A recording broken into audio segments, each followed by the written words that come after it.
Welcome guys to another episode of the Range Talk podcast. My name is Isaiah.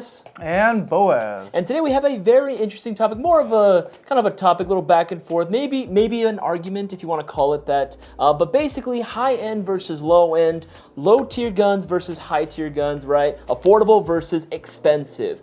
Which side is really better? Honestly, you guys let us know what you think in the comments. But again, Boaz, you're going to be taking the side of expensive. The answer is obvious. The answer is always, I don't know about that one. You get what you pay for. I mean, to an extent, I do believe that there is going to be a limit. At a certain point, I do think that, you can get away with spending maybe a little less, maybe not as much. But again, you disagree.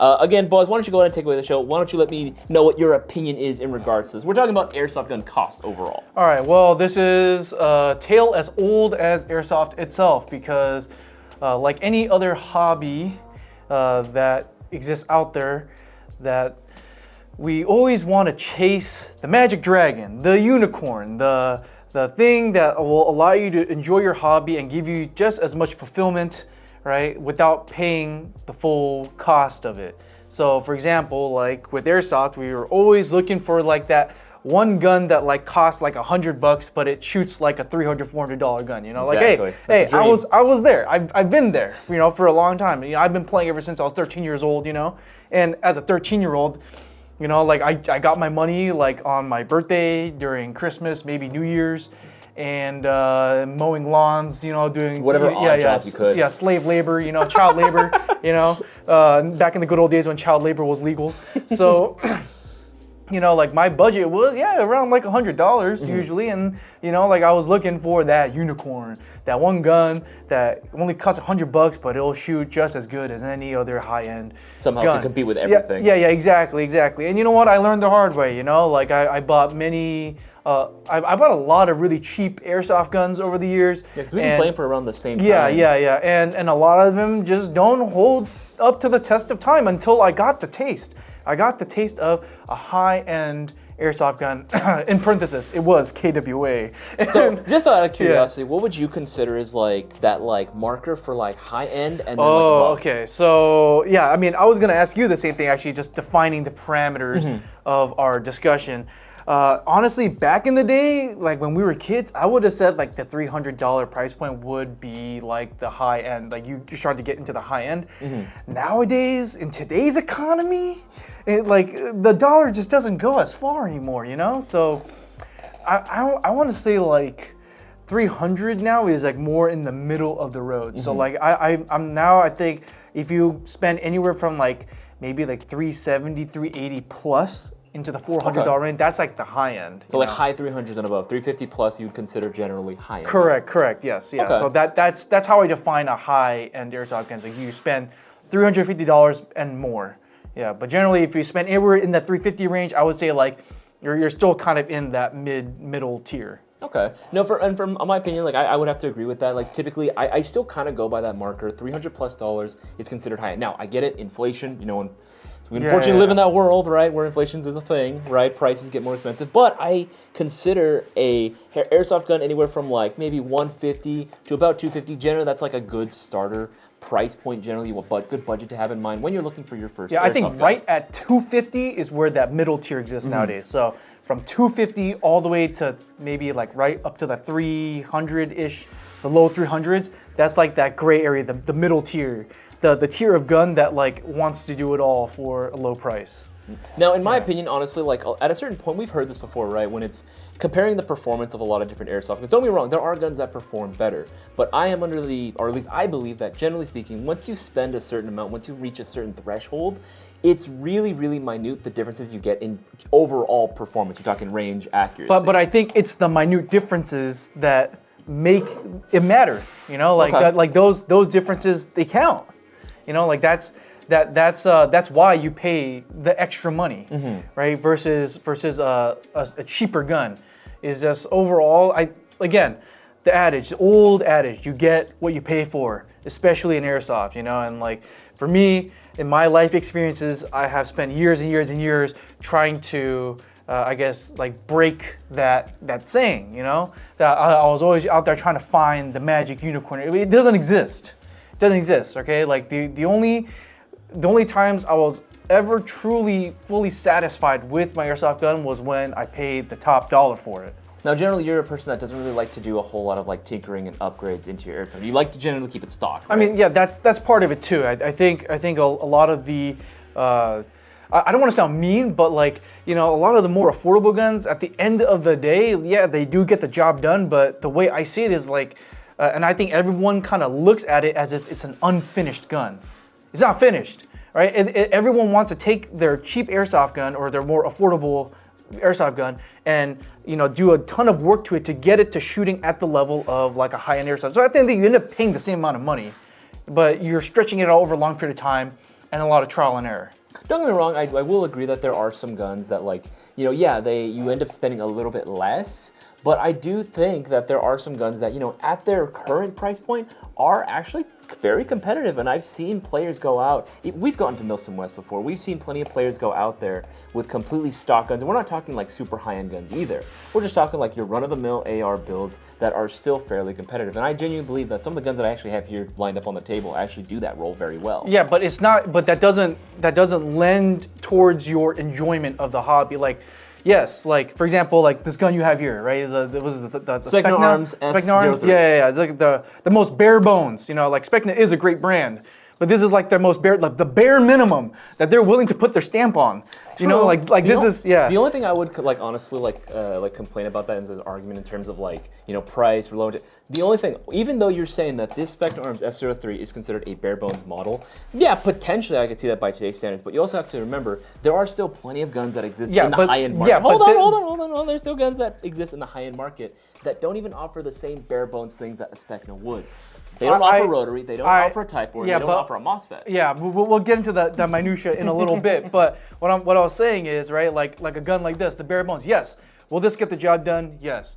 Would I still recommend this to anyone who wants to try playing airsoft? Absolutely. You know, but for anyone that is playing airsoft for a long period of time that like is really into the hobby, like why would you just settle for just getting the job done? Like that's kind of what I don't understand about them. Like for example, like whenever I read comments like on our YouTube or Instagram stuff, you know, like we get a lot of comments of like, oh well, you know, I bought my JG plastic blah blah blah blah blah for like 10 years and like it gets the job done and it gets her done. Like I don't understand that mentality. You know, like the whole point of the hobby is for you to enjoy shooting your gun.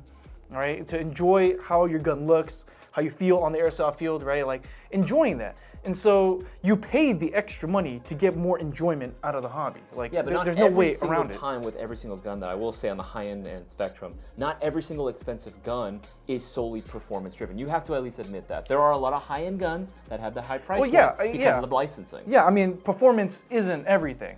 You know, again, like yeah, I know that there are airsofters out there that like focus purely on the performance aspect, and you know I feel really sorry for you guys. Like to me, like it just feels like work. You know, like having to be that competitive all the time, and be like, oh, like I just have to have the best shooting gun on the field. Like why? Best shimmed gearbox. Yeah, like why? Like for what? You know, so yeah, I understand that, but again, it's like the level of enjoyment. For example, I don't have the exact gun on me here, but this is the G&G MCP 556. Yeah. Just imagine if this was like the Elite Force 416A5, like the fully licensed one, right? Yeah, it's gonna cost you a lot of money. Does it perform really great out of the box?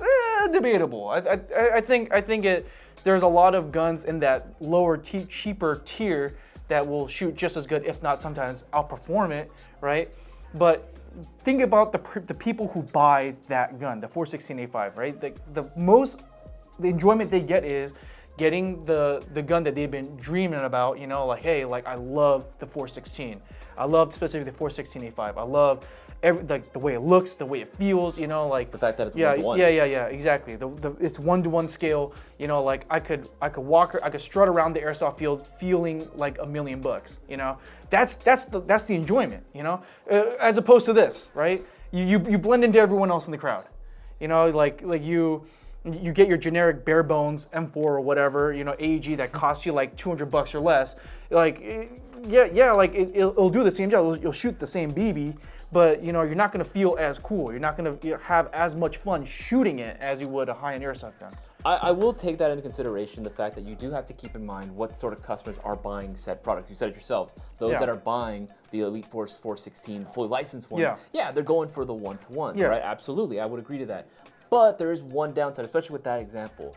with that gun, specifically because they're OEM by VFC, they use the Avalon gearbox, that ETU is the #1 item that usually gets swapped out. Same thing with their tappet plates with VFC.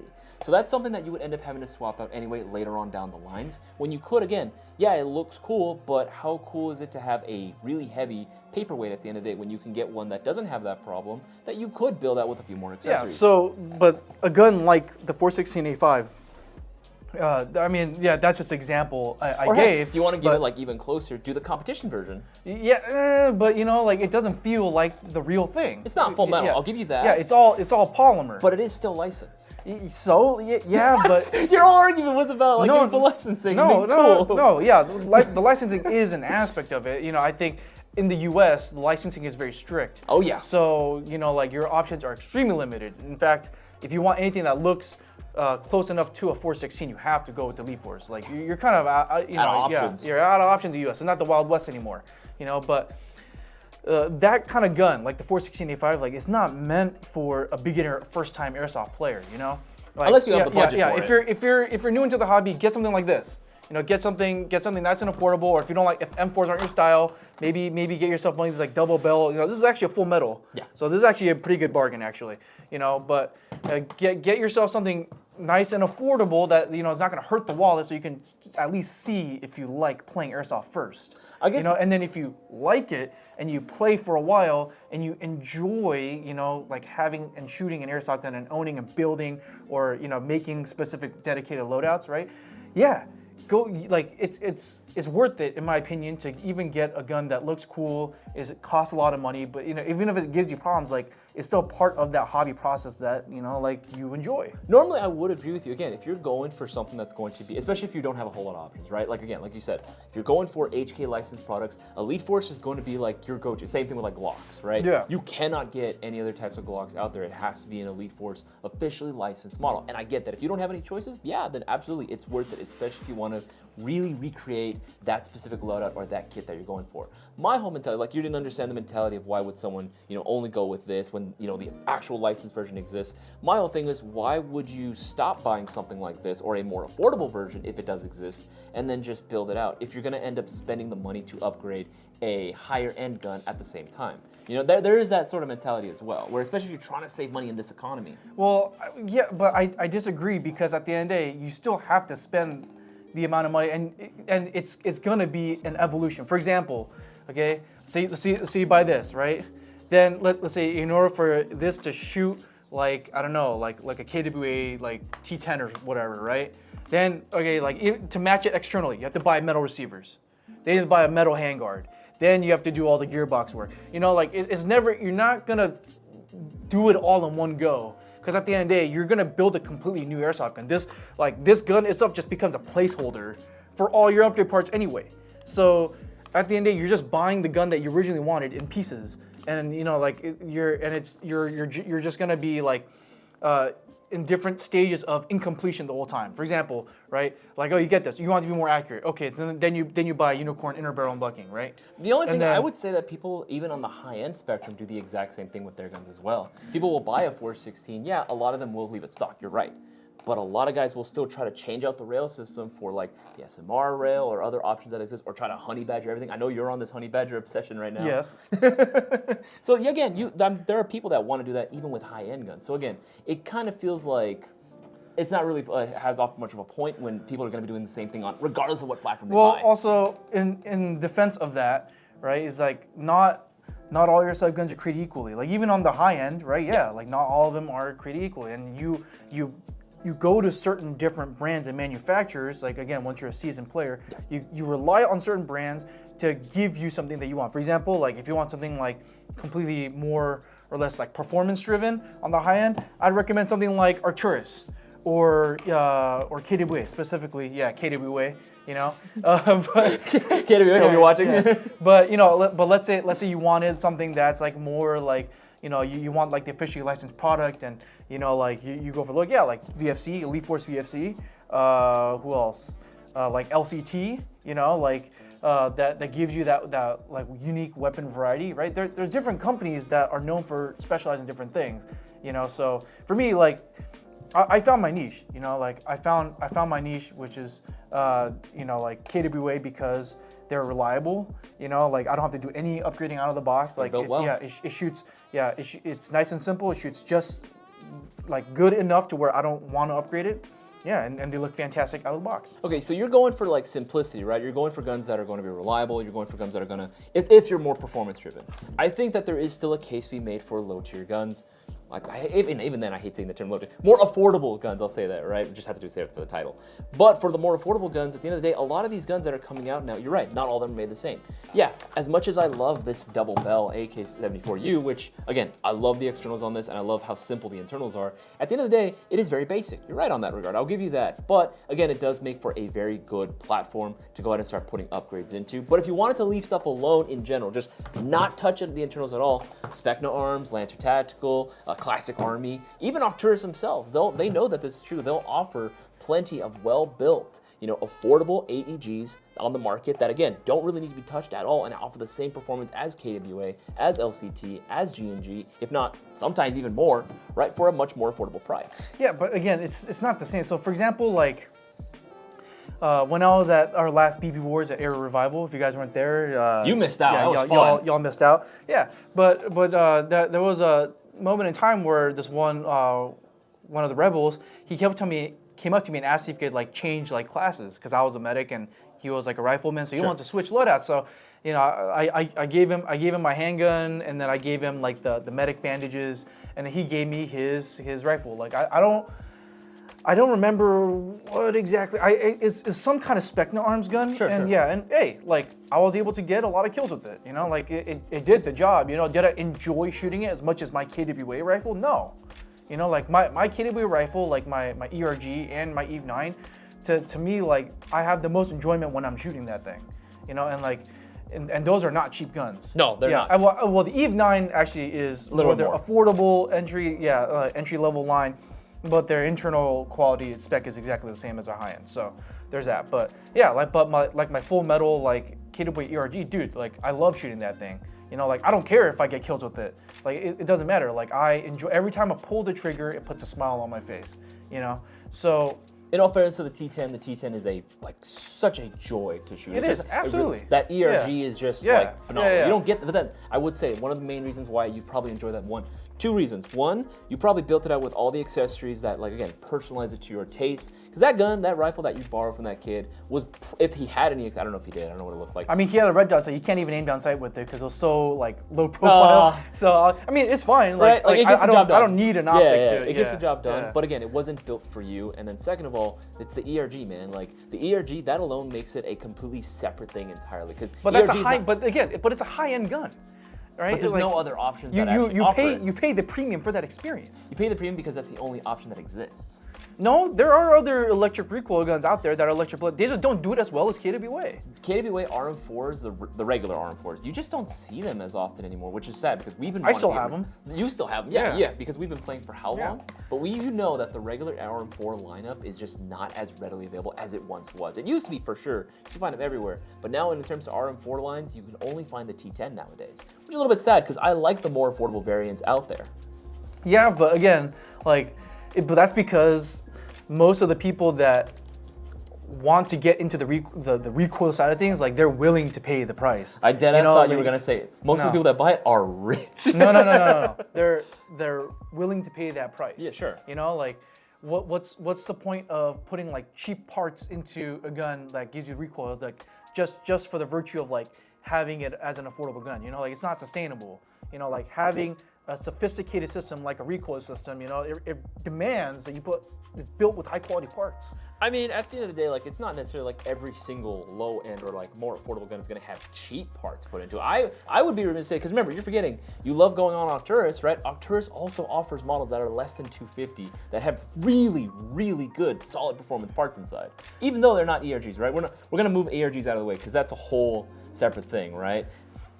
You mean to tell me? I don't think it's separate. I think so, because you don't see that feature pretty much anywhere else, right? KWA is one of the only guys that are doing it. No, right there are other companies that have it. Like LCT has electric recoil. Blowback. They have not electric recoil. Tokyo Marui with their next generation recoil shock. You have. Actually, there's a better question. What do you like more in terms of like just overall performance and just between the two, KWA or the next generation recoil shock? Oh, KWA, 100%. You think so? 100%. Because in order, if I'm gonna pay a premium for an airsoft gun, like that thing better work. You know, the next generation recoil shock. I think if everybody was happy with it, with the stock performance out of the box, then maybe I'd have a different opinion. But everyone that I know personally that has a next generation recoil shock from Tokyo Marui, they're literally building another airsoft gun. So you like the fact that KWA offers very good, similar performance, if not even better, for a lower price? Oh, absolutely not lower price, but no. It's still considered a high tier gun because it's still you still have to pay $400. It's just the principle of it when you compare it. Yeah, but because to me at that point, like I don't really care about the price at that point. Like I'll be willing to save as much money as I need to get what I want. You know, like the airsoft guns that I buy, I can't afford personally. I can't afford to like splurge on an airsoft gun like just because I feel like it one day. You know, like I have to put money aside. You know, I have to like sacrifice like eating out or like I don't know like going to concerts or like like going out with friends. Exactly. Yeah, like I have to sacrifice, in order to budget for it. So like even like the Tokyo Marui like MWS M4, the gas block M4, dude, I had to save like at least for like 6 months just to be able to afford it. I remember when he got that day, he was crying when he spent the money for it. Yeah. But you know what, it was worth it in my opinion, honestly. Yeah, because at the end of the day, like. If there's something that I want personally, like I learned my lesson. I might as well just save the money to get what I originally wanted instead of trying to substitute it with something cheaper, as a stopgap. Because then at the end of the day, I'm just gonna buy the expensive thing anyway. No, I get that, and I think that's a principle that pretty much anyone can honestly like take away from this, is that if you really want something, no matter what it is, do a little bit of sacrificing, a little bit of saving, and you might be able to go ahead and get that one day, even if it takes a little bit longer. But my thing is, again, I just don't want people to feel like the high end is going to be the only option that exists out there. For example, I'm going to pull an example, right? Double AK, right? Doesn't matter which one, a lot of them are going to be under $200, right? You're getting full metal construction, standard version 3 gearbox, the works, right? LCT AK-70 or AK-47. Do you know how much that one retails for? $700. Retails for actually it might have increased now that I think about it. $700. You're not getting a Type 4 inner barrel. You're not getting any fancy hop-up chamber. You're not getting any ETU or any sort of MOSFET of any kind. You are getting a standard version 3 gearbox, wood, handguard, and a metal receiver, and that's it. Now again, I will probably maybe say that the LCT is using probably better external materials for it, but is it $700 really worth it when you can get essentially the same thing for about less than $200, less than half? Well, a couple things. First of all, don't put words in my mouth. I didn't say that the high-end option is the only option. No, you said you get what you pay for. Yeah, you get what you pay for, and that's why I prefer the high-end over the more affordable airsoft guns. Second of all, that leads me to my next point of discussion, is that not all airsoft guns are built the same way. Even if you were to put things on paper, spec per spec, yes, the LCT AK has the same, on paper, full metal body, right? It has the bare bones version 3 gearbox. It has the standard bore inner barrel. It has like the traditional AK hop-up and motor. Yes, but what I will argue is that they are not made. This affordable AK is not made the same way as the LCT. Okay, this kind of affordable airsoft gun, all right, just purely from an industry perspective, these are mass produced. Okay, like they're put on like on a factory floor. They're all molded. They're using low cost materials. That's how you keep the cost down, right? You're using lower quality materials, and you are you're making them as fast as possible. So the manufacturer makes profit by selling as many of these as quickly as possible. In fact, these affordable guns, the margins for the manufacturers are not that great. Because in order to keep the cost down, right? There's like, okay, so we're gonna make this as cheaply as possible, and we're just gonna like sell as many of them as possible, so you get profit through quantity. Yeah. Okay. LCT is a different story. They're not mass produced like that. Each one of them is made with a lot more attention to detail. It's not the receivers on the AK is made of higher quality metal. It's not just press mold fitted. Like a lot of them are either made out of forged or stamped steel, and even the internal quality, you know, like you're not gonna get a bunch of like crappy grease, you know, like that's squirted through a grease gun, you know, like most of them are going to be hand built, which is why it commands the price that it does. So they don't make their money through selling as many of them as possible, right? They sell them, and then you know each one that they do sell, yeah, like it does give you a slightly better margin, but you know but that's their reputation, is like everything is hand built and it's crafted. It's not just mass produced in a factory, you know, where like the manufacturer could care less. Again, I get what you're saying. Again, I attest to that were the materials that are probably used for just alone the externals, right? I'm sure there is going to be a difference in terms of material that are used. Yeah, would you tell me that you would trust the durability of this metal receiver compared to like this Arcturus PP19? I'll be honest, I actually prefer I trust the durability more of regular polymer than I would airsoft metal. I genuinely believe, because polymer versus metal is a different story. That's the whole thing. But I'm saying metal on metal. I'm asking you. I have to compare metal versus metal. Yeah, I would probably could trust the LCT a little bit more. Yeah, you trust something like this more. However, I will say that the amount of and because again, I've had experience like seeing the techs at GI, the amount of people that would come in with either E&L or would come in with LCT guns and ask like, hey, I need to go ahead and swap out everything, right? I need all the internals completely swapped out. I want to have this gear set. I want to have this motor. You could end up doing the same thing on, say, something like a Del Bell or in a Lance Tactical AK, the Klishkov USA license stuff. Yeah, you could do the exact same things there, and if anything, you would probably get better value just by going with the more affordable options. Because you're gonna end up spending out the money just to go out and change out most of the internals anyway. Might as well do it on something that's gonna be a little more affordable. Yeah, but it's not gonna feel the same way. Like this fully upgraded versus this is not gonna feel the same way when you shoot it. Is $700 worth the feel though? Here, I'm going to say something very controversial. Okay, sure. When you upgrade your guns, you're creating a Frankenstein.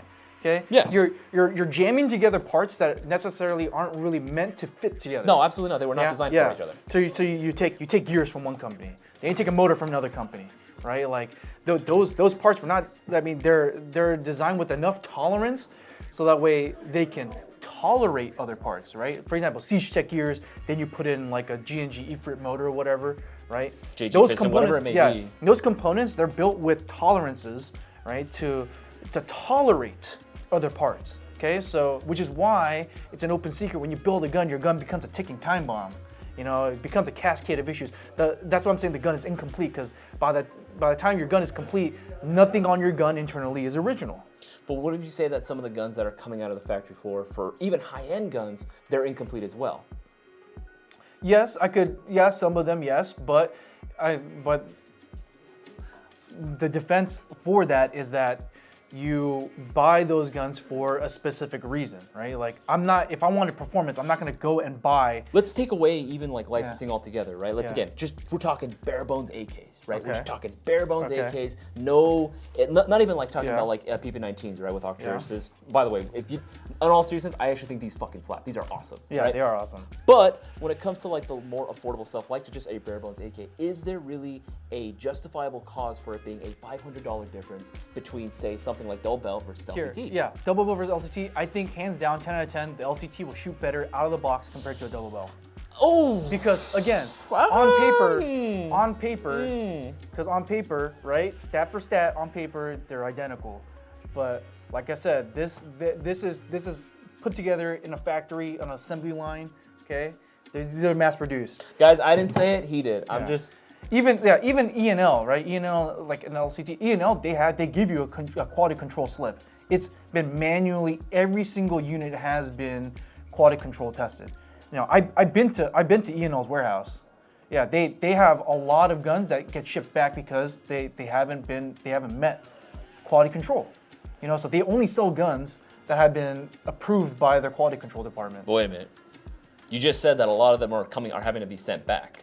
Yeah. So they still made it to the U.S. It's just once we tested them. So no, so they how don't. Many of them they don't sell. No, have they a don't. Problem? No, they don't make the market until they pass QC. Is what I'm saying, right? So, for example, a gun like this or a gun like this. Do you know how quality control is done on an industrial level? Yeah, they're gonna test the. No, they don't. So out of a lot of, let's say, like 100, and this is good quality control.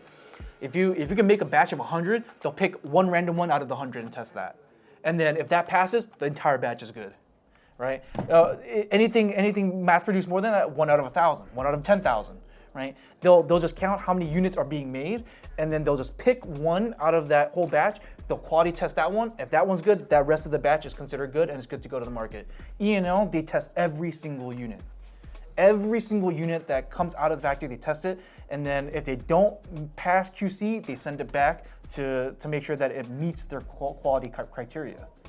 No, I'm not saying that they don't have bad like QC or anything. I'm not talking about their QC. I'm just saying at the amount of, or rather I should say the rate at which people are going to upgrade their AEGs, it just makes more sense to go with a platform that's going to save them a little bit of money in the long run. Well, the main point of me saying what I said about like and quality control and stuff like that is because there's a lot of lower, not I don't say lower end, but just like the more affordable, the more affordable, the companies that make more affordable guns, their mission is just to get as many of those units out to the public as possible. Like if the market tends to like it and like it works for the time being, like that's cool, but at the end of the day, like they don't really care about that, right? They just want to sell as many of them as possible on the market. That's how they recoup their investments, whereas a higher end company, the mindset is different, so yes, like again, the double barrel AK, like on paper, is completely identical to, let's say, something that of an LCT, but I will guarantee you that out of the box, the LCT will shoot better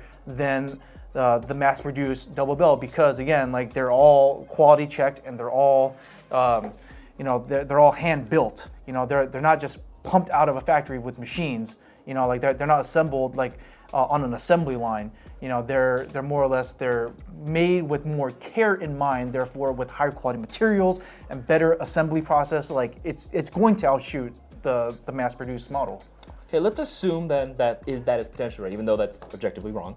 Let's assume that that's actually correct, right, at the end of the day, in terms of just performance spec. All right, fine. Let's say that the LCT shoots better than that, right? If everyone were to be going and buying, say, wanted to go for that market of the high end, right? Don't you see how that could cause a potential problem for players that don't have a whole lot of money then? Now we've just created this massive gap in terms of... But that's not what I'm saying. What I'm saying is... But you're saying you get what you pay for and you're encouraging people to get only high-end guns. No, what I'm saying is, again, like I said in earlier on in the podcast, you should get something like this to start out, right? You get into the hobby by seeing if you like it, you get something like this.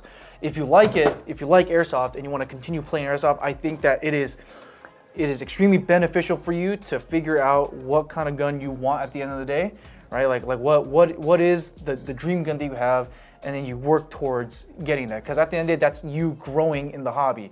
The biggest thing in any hobby that kills interest, that makes people like fizzle out of the hobby, is by staying stagnant. If I ran the same, like my first Airsoft one's a combat machine. Yeah. If I ran that same combat machine up to this day, like I don't think I would have.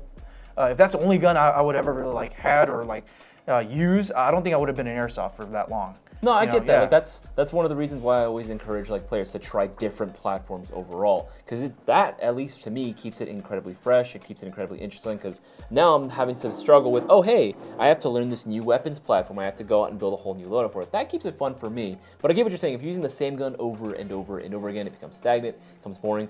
But my thing to that would be, why not just upgrade it then at that point, right? Because again, you could, because this is my biggest pet peeve. Because upgrading is not a guarantee that the gun will be better.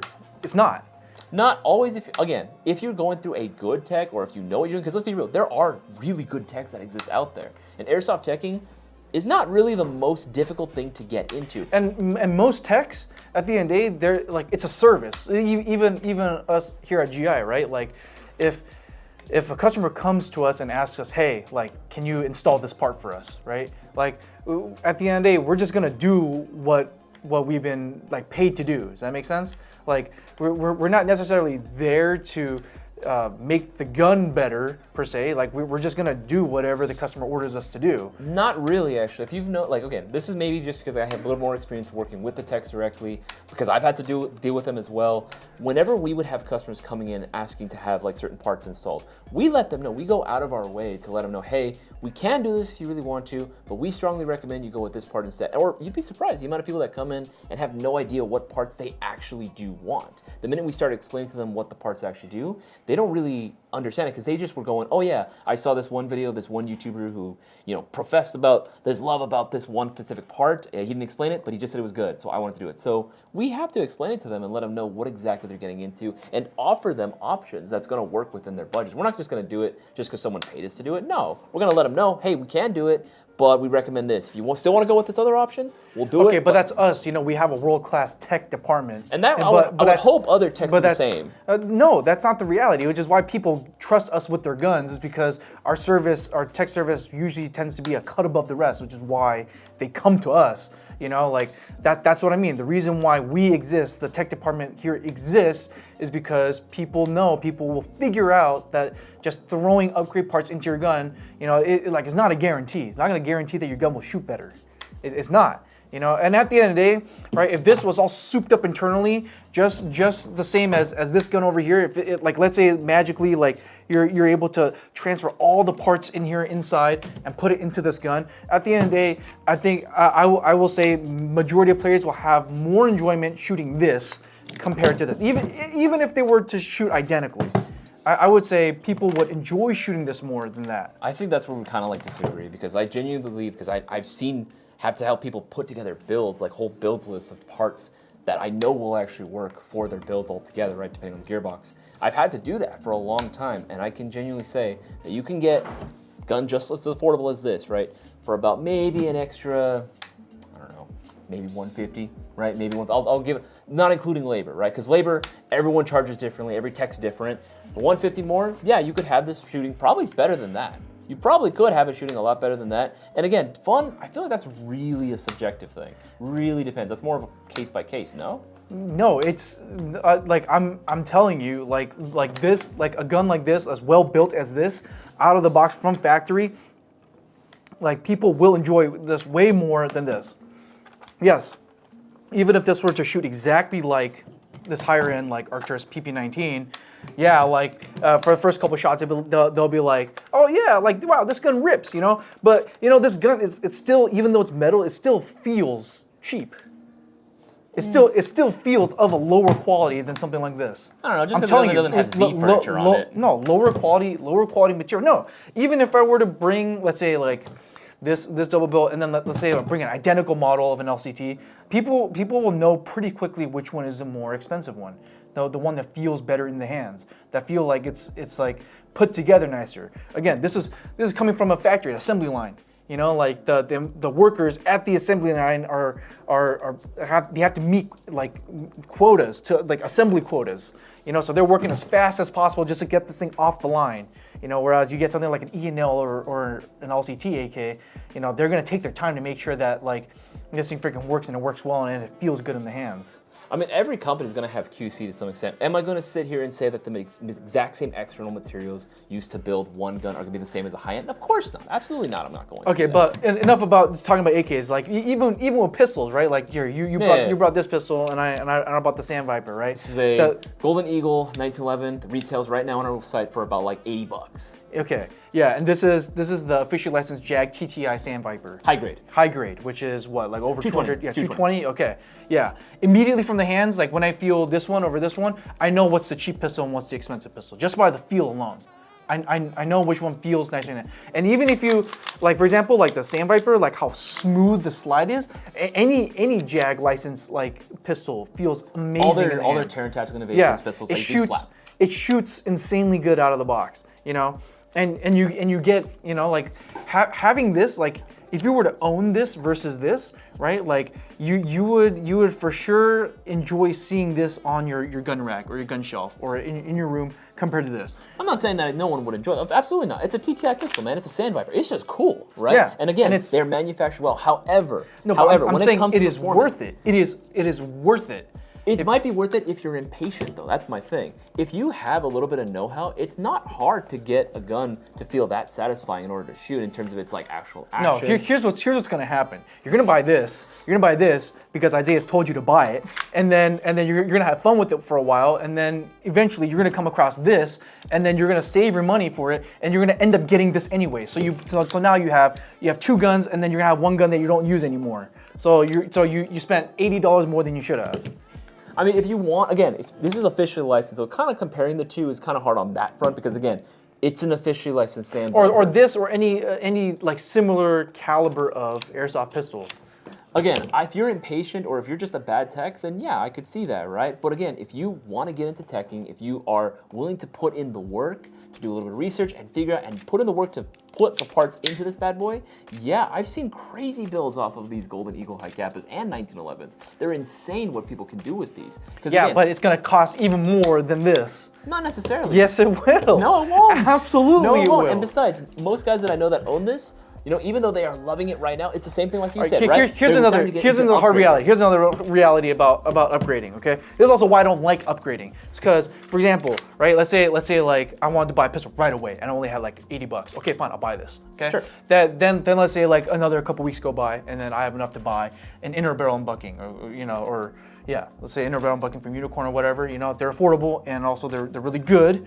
You know, so if I don't have the tech know-how, you know, I have to then pay a tech to install that. Okay, so let's say that's a couple extra bucks to have it installed. Okay, next time, you know, then I realize, oh shoot, like my trigger set, I don't like the trigger set, and the hammer's acting all wonky because it's cheaply made and assembled. You know, and I shot this thing too many times. You know, then I buy the parts for that. Oh, if I don't have the technical know-how, which I don't, you know, then I have to hire a tech again. You know, pay another fee on top of that to put those parts in there. Oh. Now I want, you know, now I don't like the recoil system on this thing, and the nozzle unit and everything, right? So now I have to wait again to have enough money to purchase that, and if I don't have the know-how, then I pay a tech again. And I'm telling you this because that's literally what I did. That's literally what I did for a few years with my basic G&G combat machine. You know, like I tried to go the upgrade route, you know, and I kept trying to pour more and more money into upgrades, like piece by piece like that, and every time I had to do it, I had to pay a tech to do it.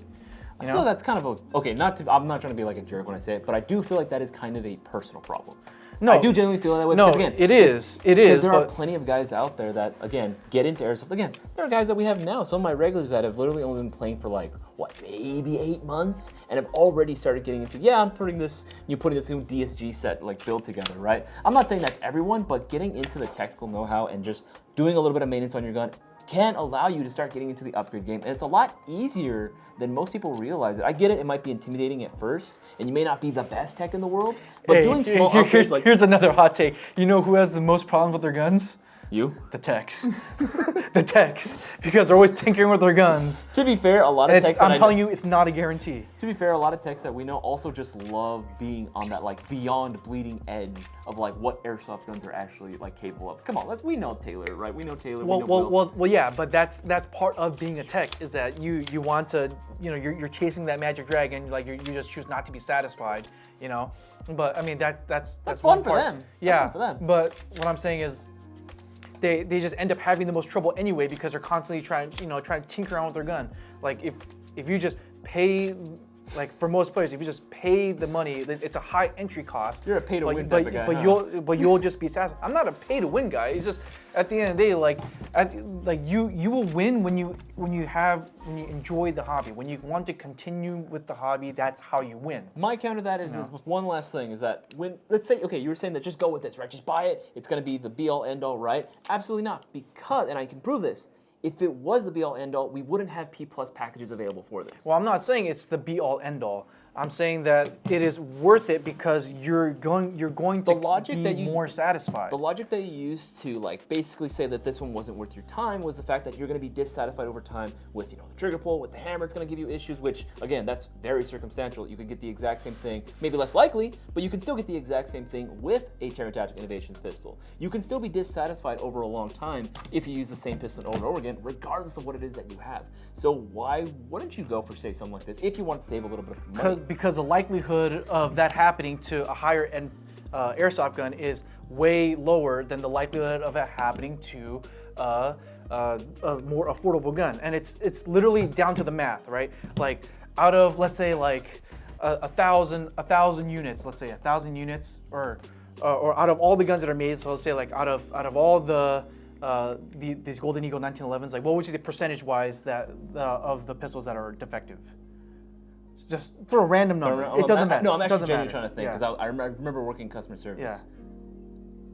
to say maybe like 3, maybe 2%. 2-3%. Okay. So now let's say like they made like 300,000 of these.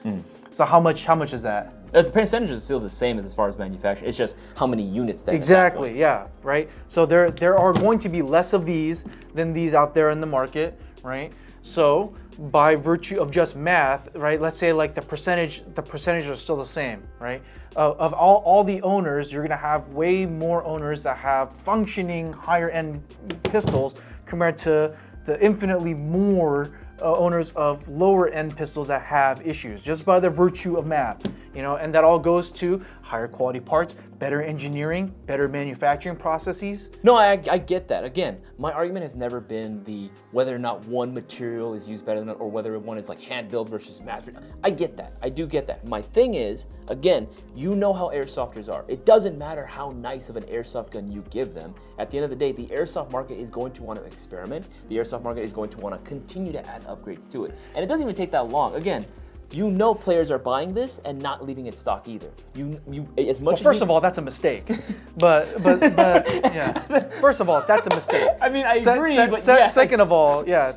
You're saying that. But second of all, I'm telling you, the level of satisfaction that you're going to have with the higher end airsoft product like this is gonna be better. Even if you were to do the same upgrade game, I'm telling you, like it's gonna be way more satisfying to push the performance on this guy compared to this guy. I'm just telling you that right now, because at the end of the day, like, if let's say you wanted to upgrade this, right? This is gonna require way less upgrading compared to this.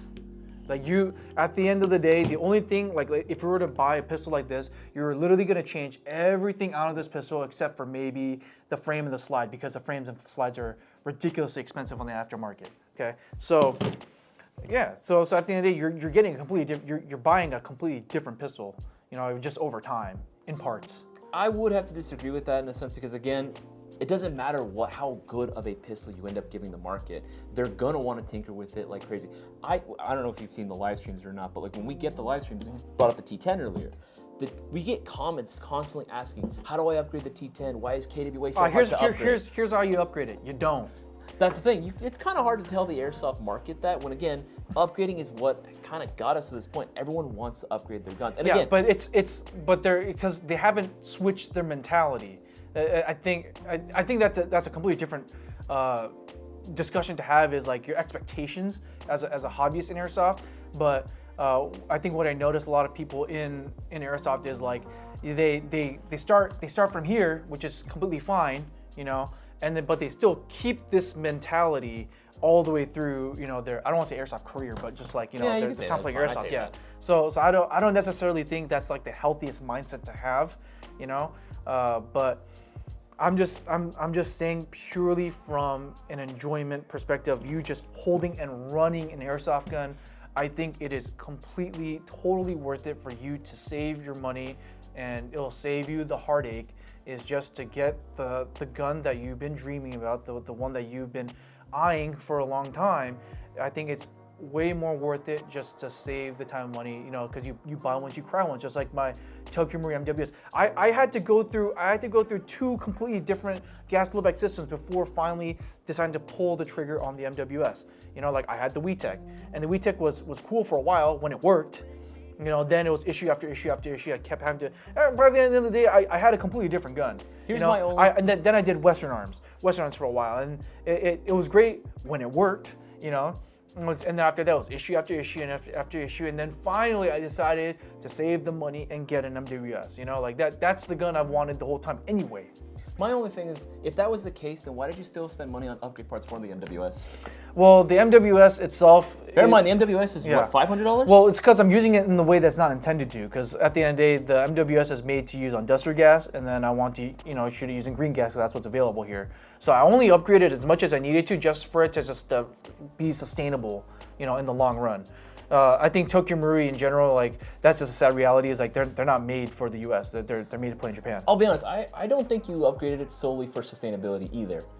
You changed the rail system. You changed a lot of the externals as well.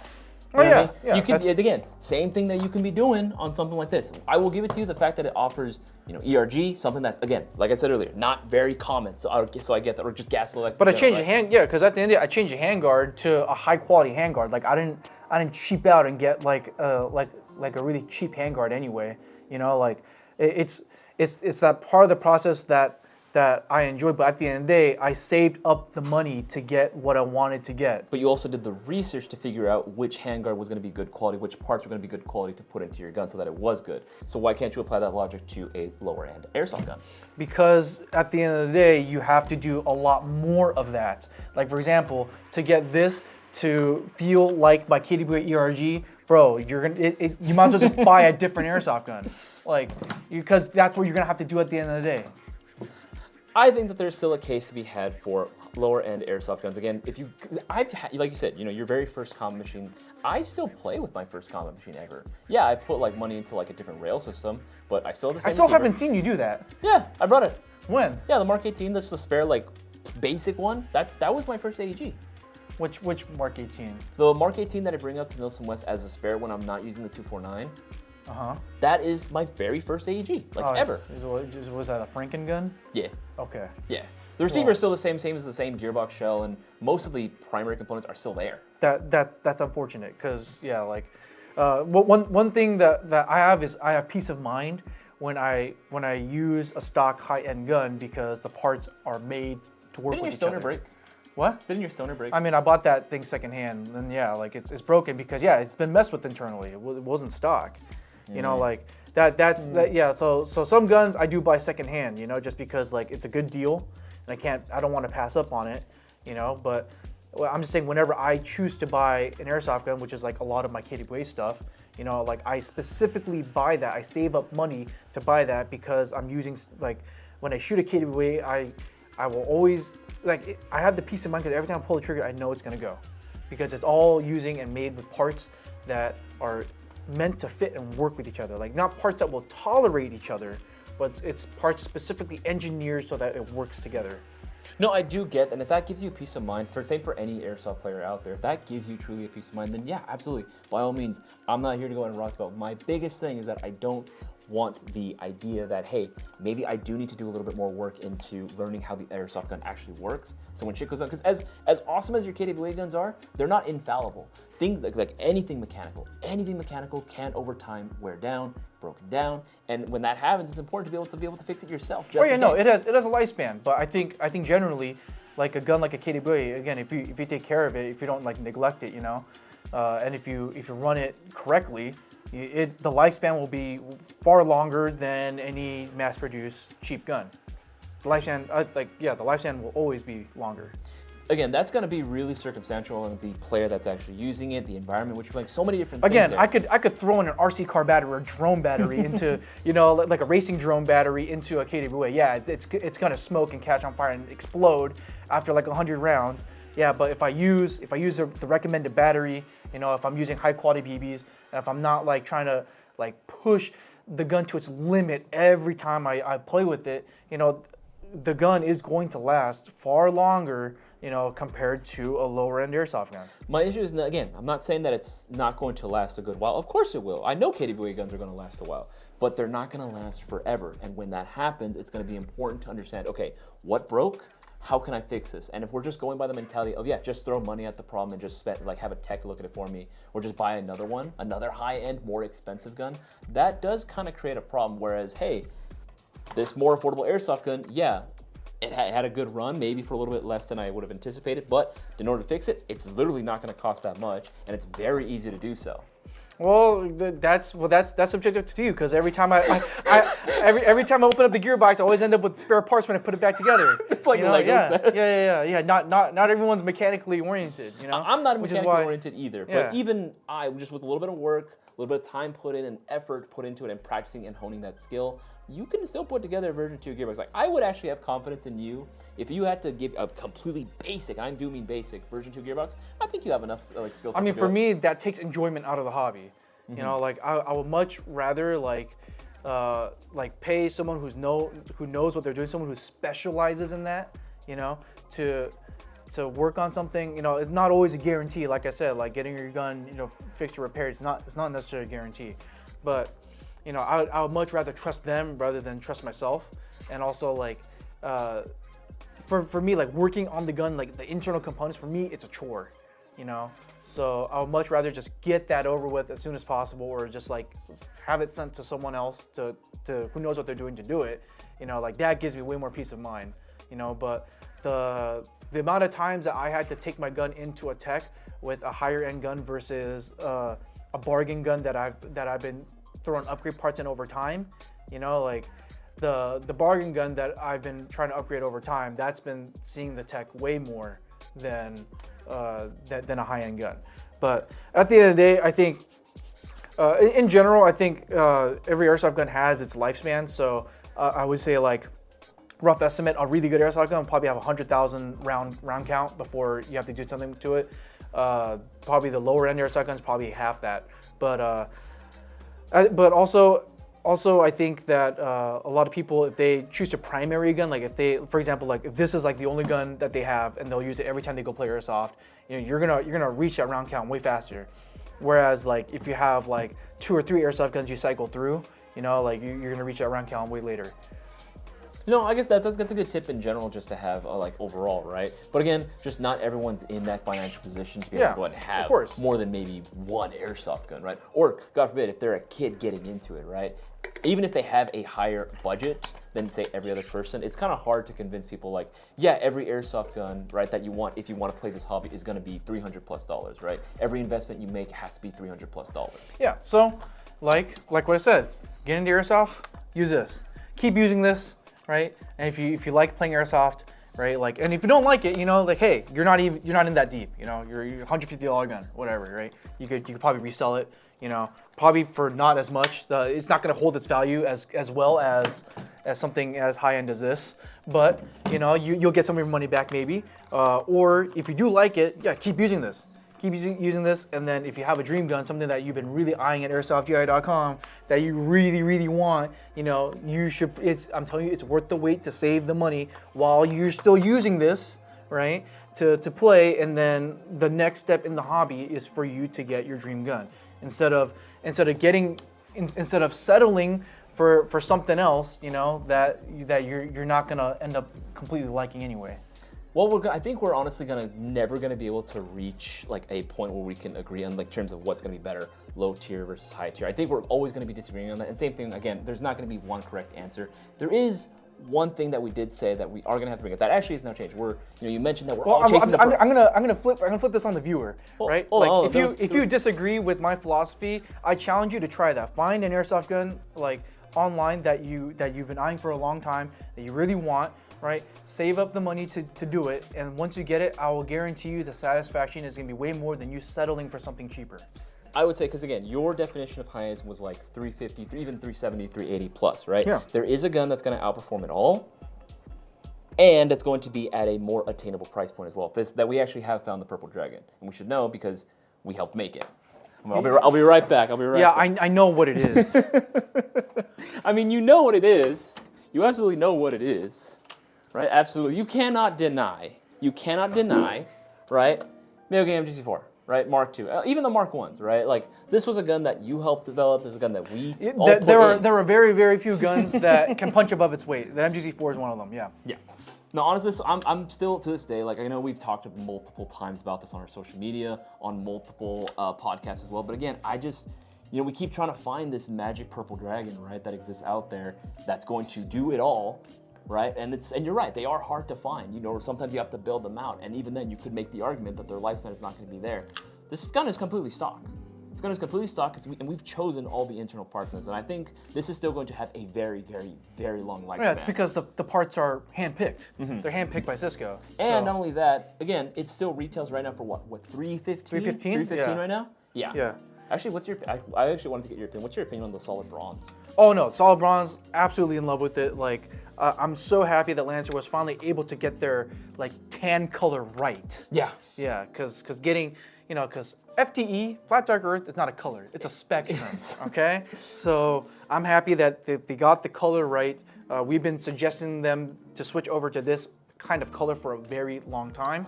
Yeah, so like I'm glad that they switched over to it. I mean, the metal receiver, honestly, in my personal opinion, I feel like it could have been more sturdier, or like feel a little bit more higher quality. I mean, it still feels like a standard like Lancer metal receiver, which is made with affordability in mind. But I feel like if we did go any higher quality with the receiver or the rail material itself, it would have driven the cost up a lot. So I think we were able to find that happy compromise. That nice little sweet spot. But I mean, the color is absolutely gorgeous. I love the bronze. And performance, again, just I can go on and on about performance. I won't bore you to death, but man, oh man, this thing performs well. And I think that's something that we can both agree. At the end of the day, we're looking for that purple dragon.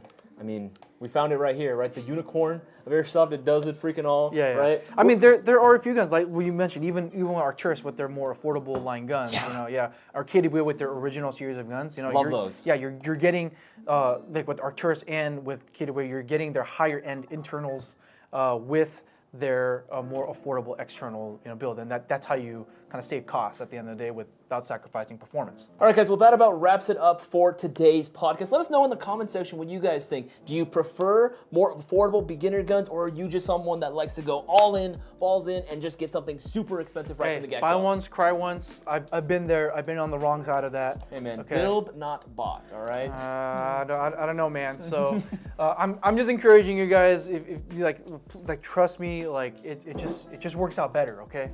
No, absolutely. I would agree to that to an extent again. But again, guys, let us know in the comment section what you guys think. If you're not already, make sure you're subscribed. We're dropping all this amazing content out there for free. Make sure you're subscribed and hit that bell notification. That way you're notified every time we drop new stuff. My name is Isaiah. And Boaz. We'll see you all in the next Range Talk podcast. I didn't know you had such strong opinions on stuff like that. I knew you did.